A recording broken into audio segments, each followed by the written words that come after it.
Have you ever closed your eyes not to sleep, not to escape, but to see someone standing there who you haven't met yet? Not a dream, not a fantasy, something quieter than that. Something that felt like a memory you hadn't lived yet. I have.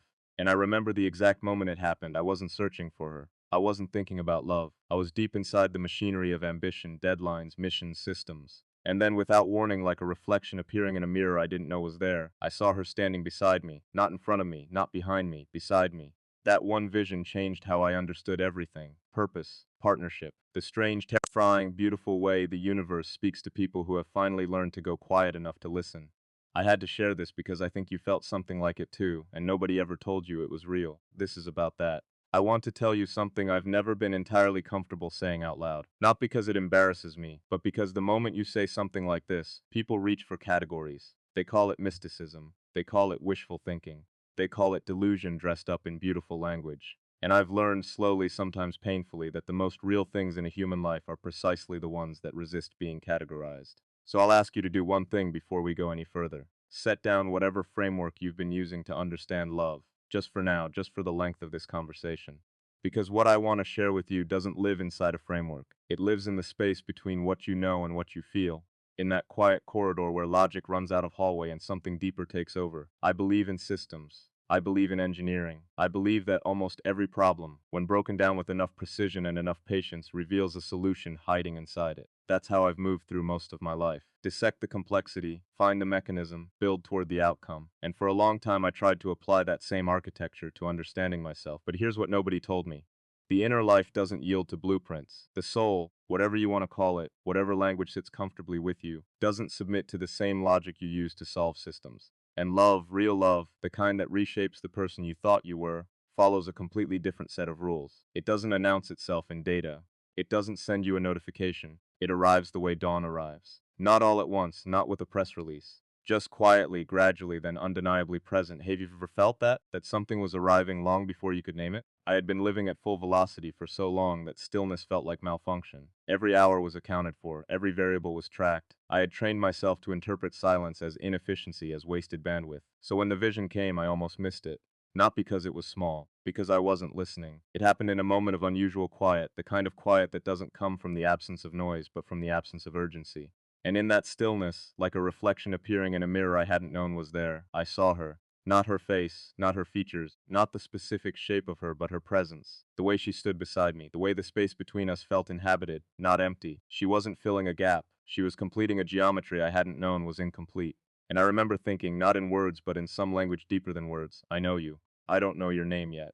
But I know you. This is the part where people get uncomfortable, and I understand that, because we've been taught collectively, culturally, loudly, that love is something you build.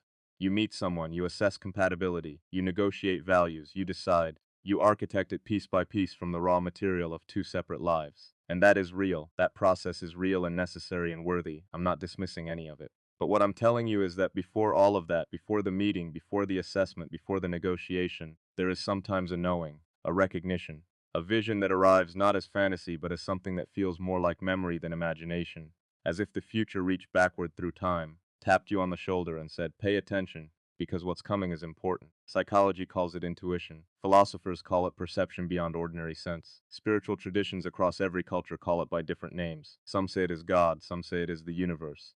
Some say it is the deepest layer of the self whispering what the noise of daily life has been drowning out. I don't need to settle on a single word for it. I just know what it felt like, and it felt true. More true than most things I've known. But here's the emotional turn, and stay with me here. The vision didn't make me feel chosen, it made me feel responsible. That's the part no one talks about. We romanticize the vision, we celebrate the sign, we build entire mythologies around divine timing and destiny and the universe's plan. But nobody tells you that when something reveals itself to you, truly reveals itself, the immediate feeling isn't euphoria, it's weight. It's the quiet, humbling, almost terrifying awareness that you have been shown something precious, and now you have to become someone worthy of it. Have you ever been given a gift so significant it frightened you? That's what this felt like. Not a dream to chase, a standard to meet. Because the woman I saw in that vision, that presence standing steady and luminous beside me, she wasn't looking for someone to complete her. She was whole. She was already whole. And what she seemed to require, what the vision communicated without speaking a single word, was a man who was equally whole. Not perfect, not finished, but honest about his incompleteness in a way that didn't make it someone else's burden to carry. That realization broke something open in me, because up until that point I had been approaching life, And quietly, unconsciously, love as another domain of performance, another arena where you demonstrate capability, where you prove you are worth selecting. And the vision said, no, that's not how this works. The right person doesn't need your performance, she needs your presence. She doesn't need your credentials, she needs your truth. And I wasn't sure in that moment that I knew how to give that. The inner voice, and this matters, so listen carefully, is not always comfortable. We misunderstand intuition. We think it comes to us like reassurance, like a warm hand on the shoulder telling us everything will be fine. Sometimes it does, but sometimes intuition arrives as a challenge. It shows you what is possible, and then it shows you the gap between where you are and where you need to be. It doesn't do this to punish you, it does this because it believes in you. Because the part of you that exists beyond fear and ego and conditioning, that part knows what you're capable of and it refuses to let you settle for less.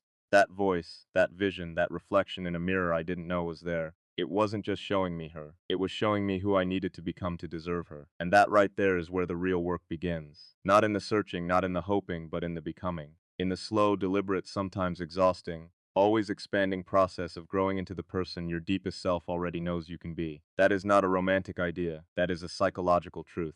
The relationships that last, the ones that carry real weight and real warmth, they don't survive because two people got lucky. They survive because two people were willing, again and again, to choose growth over comfort, honesty over appearance, presence over performance. The vision gave me direction, but the direction pointed inward first. I want you to sit with that for a moment, because I think you already know what I'm talking about. I think somewhere inside you, past the noise and the strategy and the careful management of how you present yourself to the world, there is a voice, there is a knowing, there is something that has been trying to tell you quietly, persistently, without drama. This is who you are, this is what you're capable of, this is what real love looks like for you. The only question is whether you're willing to go quiet enough to hear it. I was, eventually, and it changed everything. There is a particular kind of courage that nobody puts on a resume. Nobody frames it on a wall. Nobody builds a monument to it, and yet it may be the most demanding form of bravery a human being can practice. It is the courage to trust what you cannot prove, to act on what you feel before you can explain it, to follow a signal that has no frequency you can measure and no source you can point to on any map. That kind of courage doesn't roar, it whispers. And the tragedy is that most people, in the noise of their very busy and very logical lives, mistake that whisper for weakness. I almost made that mistake. I want to talk to you about signs. Not in the way that word gets used lightly, not as superstition, not as coincidence dressed in costume, not as the desperate pattern recognition of someone who wants something to be true. I mean something more honest than that. I mean the quiet accumulation of moments that individually seem unremarkable, but when you step back and see them together form something unmistakable. A direction, a convergence, a message that was always being sent, but only becomes readable when you've grown patient enough to stop filling every silence with your own noise. Because here's what I've come to understand about signs. They don't shout, they calibrate, they show up in the margins of your day. In the conversation you weren't expecting that left you thinking for 3 days afterward. In the book that fell open to exactly the page you needed. In the moment of stillness between two large decisions, where something small and true passed through you like a current. Signs are not magic. They are not superstition. They are the universe's way of confirming a direction your inner self already knew, and your conscious mind was too proud, too busy, or too afraid to admit. And the one sign I kept encountering in the weeks and months after that vision was this. Every time I moved toward building something real, something genuine, something that required me to be vulnerable rather than impressive, the path clarified. And every time I moved toward performance, toward presentation, toward the version of myself I had carefully constructed for the world's approval, the path clouded. Something in me resisted. Something said, not this way, not anymore. Have you ever felt that resistance, that quiet but persistent friction when you're moving in the wrong direction? Most people interpret that friction as doubt. They push harder, they apply more effort, more strategy, more polish to whatever they're building. They assume the resistance is the obstacle to overcome. But I've learned, and this learning cost me some things I'd rather not have lost, that not all resistance is obstacle. Some resistance is instruction. Some friction is the soul applying the brakes before you drive something beautiful off a cliff. The sign I kept missing was the one pointing inward, and that's when everything I believed about how love works began to fall apart. I had a model. I think most of us do, even if we never articulate it, a mental architecture for how the right relationship would arrive, and what it would look like, and how we would know. Mine was built, like most of my mental architecture, around evidence, around demonstration. I believed that love was something you recognized because it checked the boxes. Compatible values, intellectual alignment, shared direction, and those things matter. I want to be clear about that. Those things genuinely matter. But I was using them as a wall as much as I was using them as a compass. I was hiding behind the checklist because the checklist never asked me to be afraid. It never asked me to be soft. It never asked me to sit in the middle of my own uncertainty and simply feel. And then the signs started arriving in the form of people. Not her, not yet, but people who showed me, in quiet and consistent ways, what presence actually looks like. What it means to be genuinely seen by another human being. Not impressed, not assessed, seen. I would sit across from someone who listened, really listened, not waiting for their turn to speak, but actually absorbing what I was offering, and I would feel something shift inside me. Something low and quiet, like a frequency I hadn't known was missing suddenly returning to the signal. That is a sign. Not a dramatic one. Not the kind you put in a story to make people gasp. But real. Quietly, undeniably real. Wait, before you move past this moment, hear what I'm actually saying. The signs that matter most in a life are rarely the spectacular ones. They're the ones that make you feel like yourself again. The conversation that reminds you what you actually believe. The moment of silence with someone that doesn't feel empty. It feels full. The small, unremarkable instance where you catch yourself not performing and realize you're still likable, still worthy, still enough. These are signs, these are the universe's curriculum, and they're specifically designed for you, not for the person you're pretending to be. For the actual you underneath everything. The reason most people miss them is not stupidity, it's speed. We move too fast. We fill the space between moments with content, with noise, with the comfortable numbness of constant stimulation. And the signs which operate at the frequency of stillness simply can't compete. They're not trying to compete. They have too much dignity for that. They just wait patiently, as long as it takes, for the moment you finally go quiet enough to notice them. I had to teach myself stillness, and I want to be honest with you. That was harder for me than almost anything else I've ever built. Because stillness felt for a long time like surrender, like conceding ground to the chaos. I was wrong. Stillness is not surrender. Stillness is reconnaissance. It is the act of listening so deeply to what is real that when the moment arrives, when she arrives, when the right thing arrives, you are not scrambling to recognize it. You already know. Here is the psychological truth underneath all of this. The human nervous system is extraordinarily sophisticated. Beneath the layer of conscious thought, beneath the opinions and the logic and the carefully maintained self-image, there's a processing system of breathtaking depth. It reads micro-expressions. It registers emotional frequencies. It detects congruence and incongruence between what someone says and what they mean. It has been doing this your entire life. And when it detects something real, when it encounters a person, a moment, a direction that aligns with your deepest architecture, it sends a signal, not as a thought, as a feeling, as a quiet, full-bodied sense of recognition that something important is happening. We call that intuition, but it is not mysticism. It is sophisticated processing wearing a spiritual coat, and that signal, that recognition, is a sign. The most important kind, but here's the part that truly changed me. I realized that my ability to receive signs, to trust them, to act on them, was directly proportional to my relationship with myself. Not my relationship with achievement, not my relationship with success or output or the external measures I had spent years accumulating. My relationship with myself, my willingness to sit alone with who I actually was, stripped of everything impressive and find that person worthy of being listened to. Because you cannot trust the inner voice if you've spent years teaching yourself to distrust the inner self. You cannot read the signs the universe sends if you've constructed a version of yourself so polished and so performative that the real you can't even find a way through. The signs speak to your truth. They are in conversation with your core, and if your core is buried under 15 layers of strategy and self-protection, the message never arrives. Don't pretend you haven't felt that connection, that gap between who you are and who you've been presenting. That exhaustion that comes not from working too hard, but from maintaining a version of yourself that doesn't quite fit.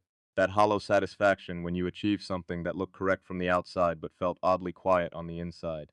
That gap is the sign, the largest one of all. It is pointing you back toward something, back toward yourself, back toward the truth of what you need and who you are and what kind of love is actually meant for you. Not what looks good, not what impresses people, not what fits the model you inherited from someone else's definition of a successful life. The reflection in the mirror only shows you what's actually there. It doesn't flatter, it doesn't deceive. It just shows you clearly, precisely, without embellishment, the truth of what is standing before it. And you have to be brave enough to look. I want to ask you something honest. When you imagine the life you were meant to live, not the life you planned, not the life that made sense on paper, not the version you rehearsed when someone asked you about your 5-year goals, but the real one, the one that lives in the quiet part of you, that you rarely show anyone, what does it feel like? Not look like, feel like. Because I've noticed something. Most people have a very detailed visual map of the life they want, the house, the achievement, the relationship that photographs well, and very few people have an emotional map.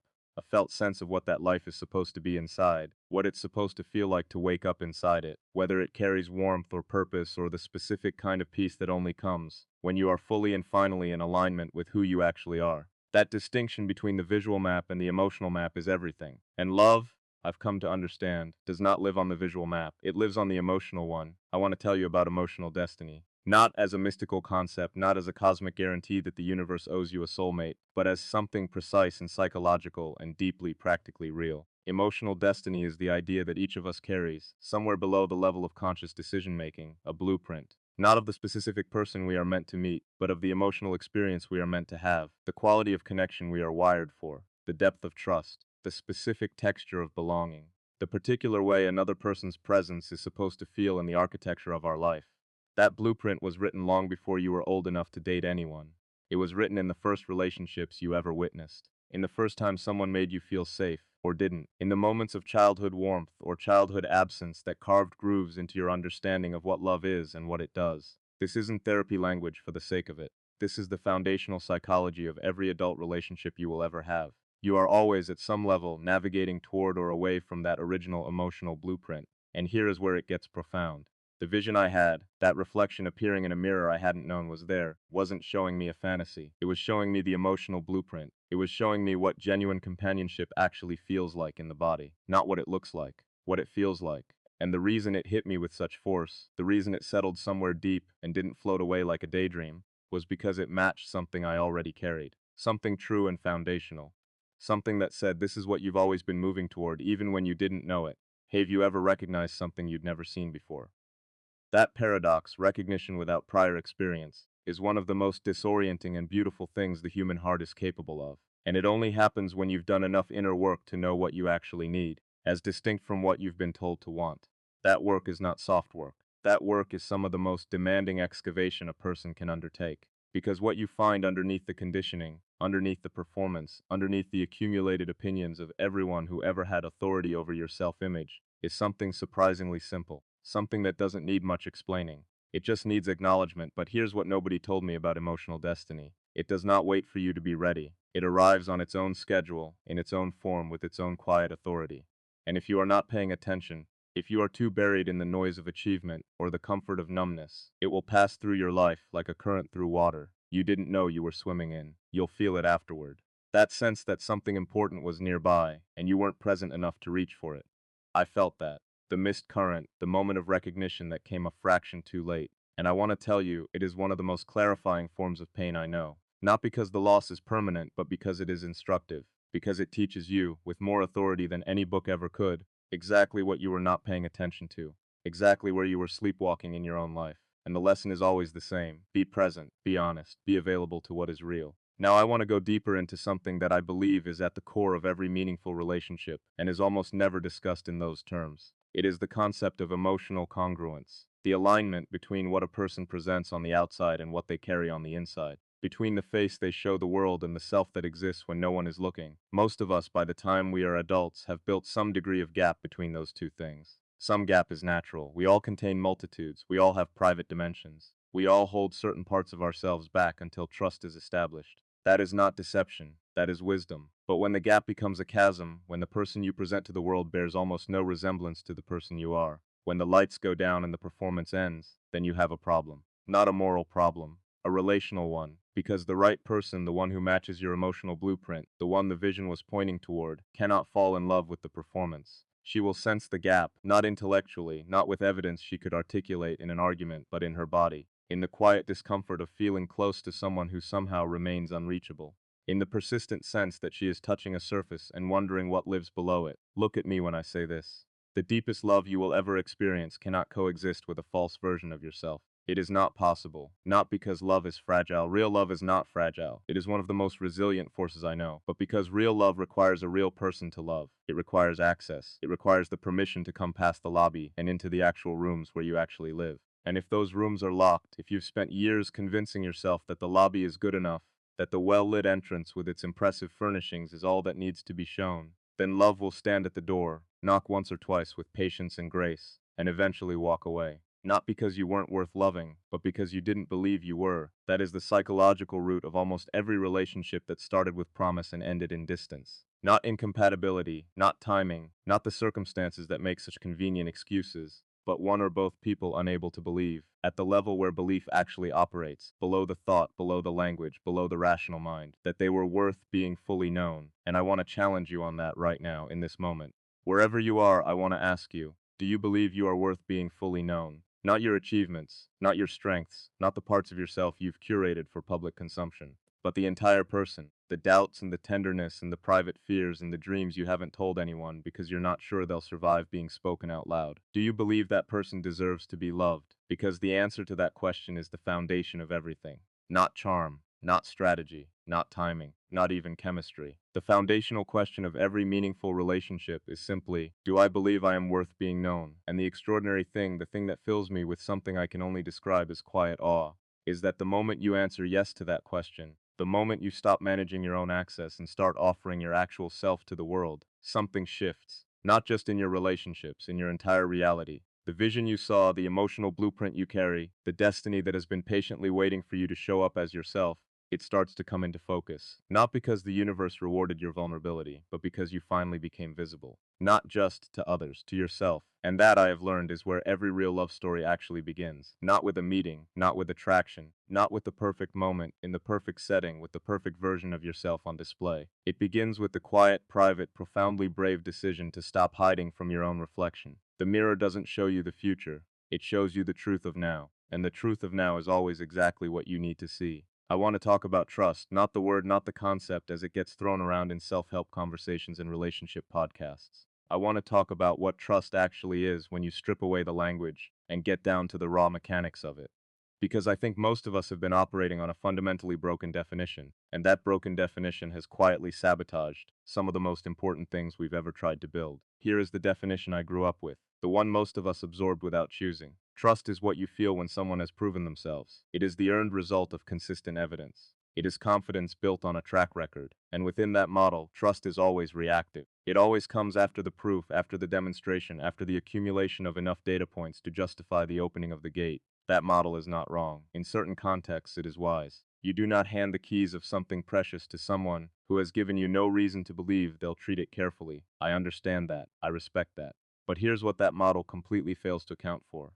There's a category of trust that must come before the evidence. A trust that operates not as a response to proof, but as a precondition for it. A trust you extend consciously, vulnerably, with full awareness of the risk, into the space where proof does not yet exist, where the data is insufficient, where you are standing at the edge of something real, and the only way to know if it will hold your weight is to step onto it. That kind of trust is not a feeling. It is a decision made in the dark, without guarantee, without the safety net of certainty. And it is, without any question, one of the hardest things a human being can do. Have you ever stood at that edge? That precise, terrifying moment where the feeling is real and the risk is real, and the only way forward is the one that requires you to release control.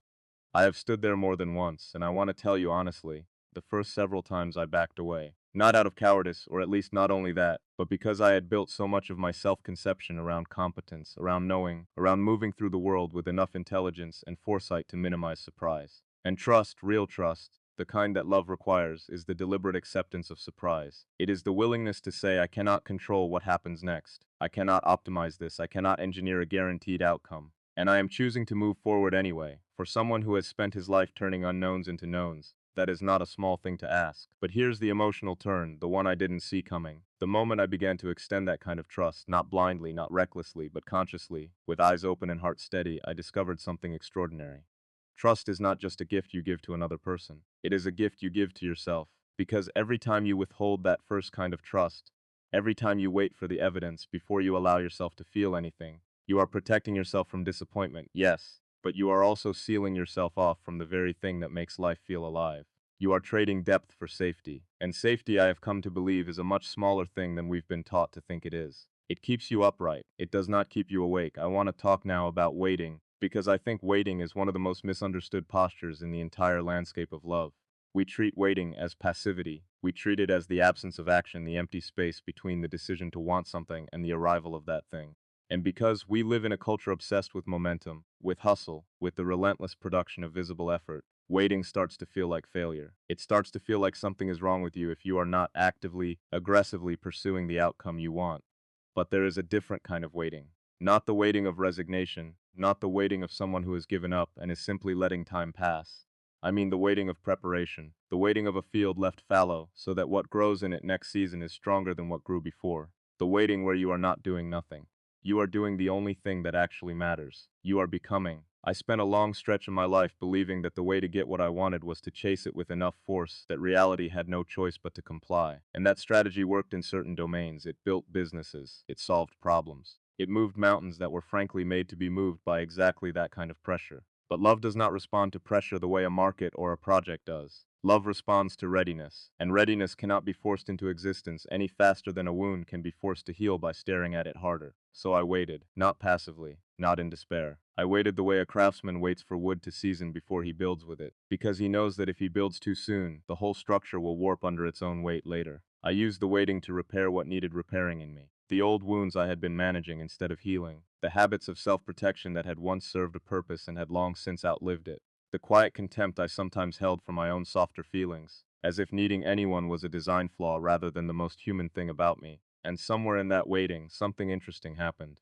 I stopped waiting for her and started simply living as the person I would need to be to recognize her when she arrived. That shift, from waiting for an outcome to waiting as a practice of becoming, changed the entire emotional texture of my life. I was no longer anxious in the gaps. I was no longer scanning every interaction for evidence that my future had arrived. I was, for what felt like the first time in years, simply present in my own life, doing the work in front of me, trusting that the rest would meet me where I was standing once I had actually arrived there myself. I want to be honest about something else, because I think honesty is the only currency that matters in a conversation like this one. The vision did not resolve into certainty. I did not walk away from that quiet moment with a photograph, a name, a date. I walked away with a feeling and a responsibility, and for a long time that felt like an unfinished sentence. There were nights I wondered whether I had imagined the whole thing, whether the mind, under enough pressure and enough loneliness, simply manufactures the comfort it needs. I want to honor that doubt rather than dismiss it, because doubt, when it is honest, is not the enemy of a vision. It is the thing that keeps a vision from calcifying into delusion. The people who cause the most damage to themselves and to others are rarely the ones who feel uncertain. They are the ones who never once questioned what they were so sure of. So I let the doubt sit beside the vision instead of chasing it away. I told myself, I do not know if this is real in the way I want it to be real, but I know how it changed me, and that change is real regardless of what happens next. That distinction mattered more than I expected it to, because it meant I wasn't building my life around a guarantee I couldn't verify.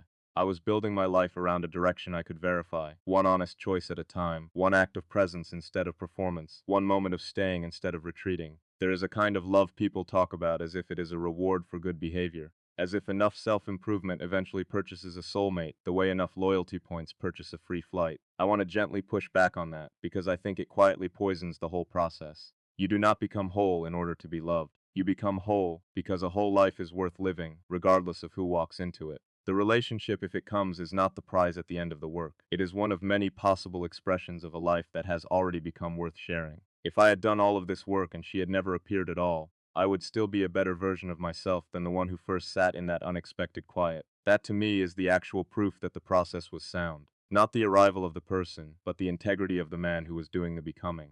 I think about the people who come to this kind of message looking for a shortcut, hoping that if they just believe hard enough, visualize vividly enough, say the right affirmations in the right order, the universe will hand them the relationship they want without requiring anything of them in return. I understand the appeal of that story. It is comforting.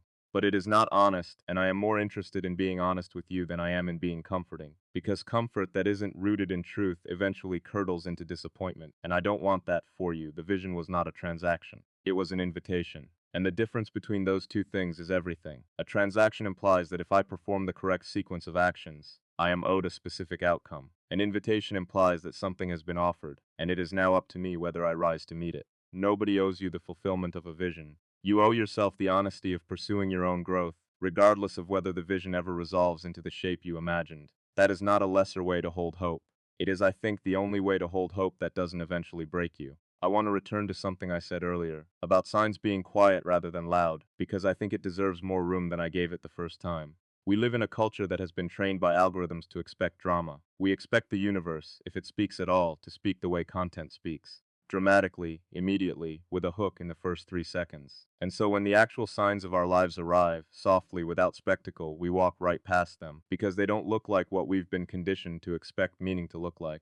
I think of the friend who mentioned, almost in passing, a value I hadn't realized I'd been quietly abandoning, and how that offhand comment sat with me for a week. I think of the stranger on a train who said something ordinary in a tone that wasn't ordinary at all, and how it cracked something open in me that I didn't examine until months later. None of these moments would make it into a highlight reel. None of them would trend.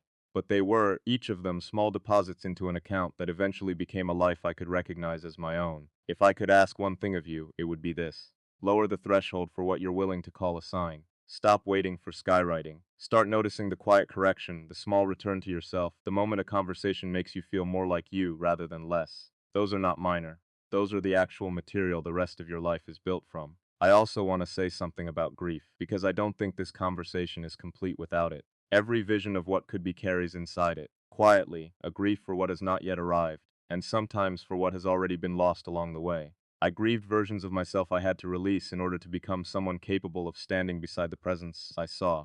I grieved relationships from earlier in my life that ended not because either of us was wrong for the other entirely, but because neither of us had yet done the work the vision eventually asked of me. I grieved time. Years spent building a version of success that looked complete from the outside and felt strangely hollow on the inside. Years I cannot get back, and would not spend the same way again if given the choice. I say this because I don't want you to think this kind of growth is only warmth and revelation. Some of it is loss, honestly held.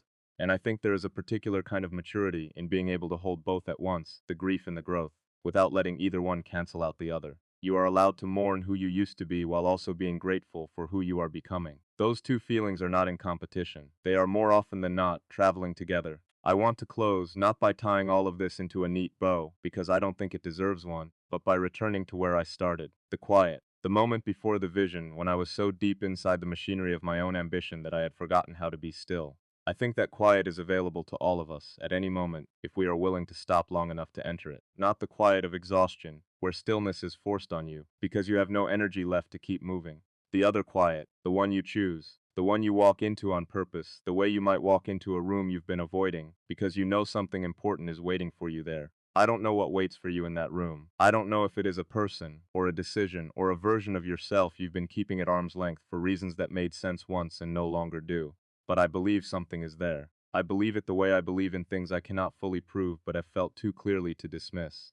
And I believe that the only way to find out is the same way I found out, not by demanding an answer, not by performing your way toward one, but by going quiet enough, for long enough, to hear what has been waiting patiently for you to arrive. That is what the vision taught me. Not who she would be, not when she would come, but who I needed to become in the meantime, and that becoming, more than anything else, is the actual love story. Everything after that is simply what unfolds once you've finally shown up as the person capable of receiving it.